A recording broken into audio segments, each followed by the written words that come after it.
My name is Kaylee, and in this video I am going to talk about how an 11-year-old forest monitoring project, which resulted in a Lidar survey, led to the discovery of a massive lost ancient Maya city.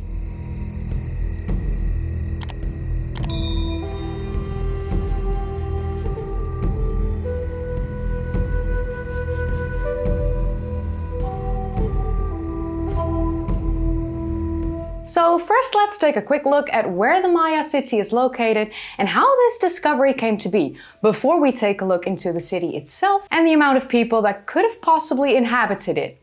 This Maya city is located in the state of Campeche, which is located in the southeast of the country of Mexico. It's actually considered to be the southwesternmost portion of the Yucatan Peninsula. In 2013, a consortium which focused on measuring and monitoring carbon in Mexico's forests had commissioned a very thorough Lidar survey of a 50 square mile area. As we all know, Lidar survey is very expensive, and granting organizations don't really want to put money into studying an area that's totally unknown and potentially devoid of Mayan history. Before Lidar technology had advanced to where it's currently at, archaeologists had to survey vast landscapes on foot, hacking away at the vegetation with machetes to see if they were standing on a pile of rocks that might have been someone's home 1500 years ago. Lidar makes scanning vast areas much easier and quicker, but it would be a waste of money if Lidar surveys were carried out and resulting in finding absolutely nothing, as this money could have been used in studies of more known areas, of course. However, archaeologist Luke Auld-Thomas from the Northern Arizona University was curious about an area in the state of Campeche, Mexico. He had a hunch that the area may have already been mapped by another party, so he did what most people do nowadays. He turned to Google in hopes that the area he was interested in had already been surveyed, and thankfully he was not easily deterred. After searching for a while on page 16 of his Google Quest, he stumbled upon a forest monitoring project that had created a detailed Lidar survey of the area a little over a decade before. This Lidar survey did not focus on lost settlements, therefore archaeologists had not looked at this mapped area before. So using this Lidar survey, Luke Auld-Thomas teamed up with researchers from Tulane University, Mexico's National Institute of Anthropology and History, and the University of Houston's National Center for Airborne Laser Mapping. The researchers examined the Lidar scans and dataset and spotted the ancient city hiding in plain sight in an area dense with Mayan settlements. In fact, they spotted evidence of more than 6,500 structures that were previously unknown to the scientific community and to the government. Among these previously unknown and unstudied settlements was actually a vast city. The newly discovered city is actually situated right next to the area's only highway, near a town where people have been actively farming among the ruins for many years. Thanks to Luke's hunch, we now know of the existence of a Mayan city, which is now known by the name of Valeriana. So what do we know of the city of Valeriana so far? The architectural arrangements suggest that part of it were built before 150 CE, and it seems like Valeriana actually flourished during the Classic period, which is the golden age of the Mayan Empire, that occurred between roughly 250 and 900 CE.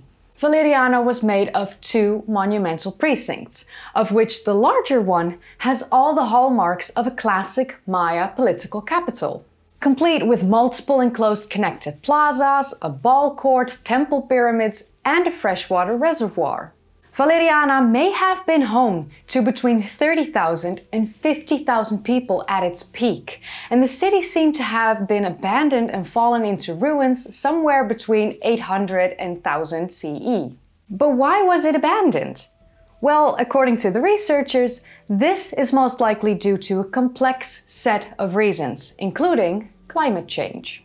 The city might have been so densely populated that as the climate changed gradually over a few generations, it simply could not survive the climatic issues that were arising. Unfortunately, there are no known images of the lost city at this point in time, except for the Lidar scans, because no researcher has been in the area yet to do some groundwork.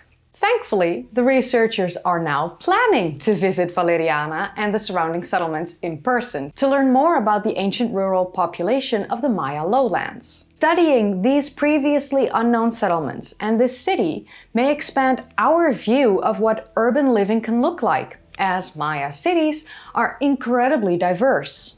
Given the environmental and social challenges we're facing from rapid population growth today, it can only help to study these ancient cities and expand our view of what urban living can look like. Having a larger sample of the human career, a longer record of the accumulated residue of people's lives, could give us the latitude to imagine better and more sustainable ways of being urban now and in the future, according to Luke Auld-Thomas. I'm personally very curious to see what the region of Valeriana will uncover to us about the Maya population living in this area so long ago. So I'm very excited to hear more about Valeriana in the near future, and hopefully the researchers have more in store for us when it comes to this lost city. But with that said, that's all the information I have for you at this point in time about this city. If more information comes to light in the future, best be sure that I'm gonna cover it. If you enjoyed watching, then don't forget to give this video a thumbs up, subscribe if you'd like to see more of these kind of videos, and click that bell if you want to be notified whenever I upload. If you haven't seen my previous videos yet, then click the card in the upper right corner, or click one of the links in the description down below, or click a video in the end card.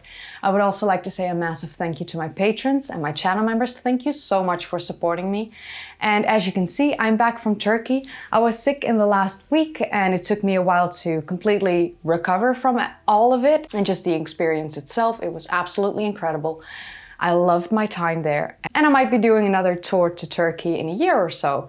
But maybe first Egypt? And with that said, I'll see you in the next video. Bye guys!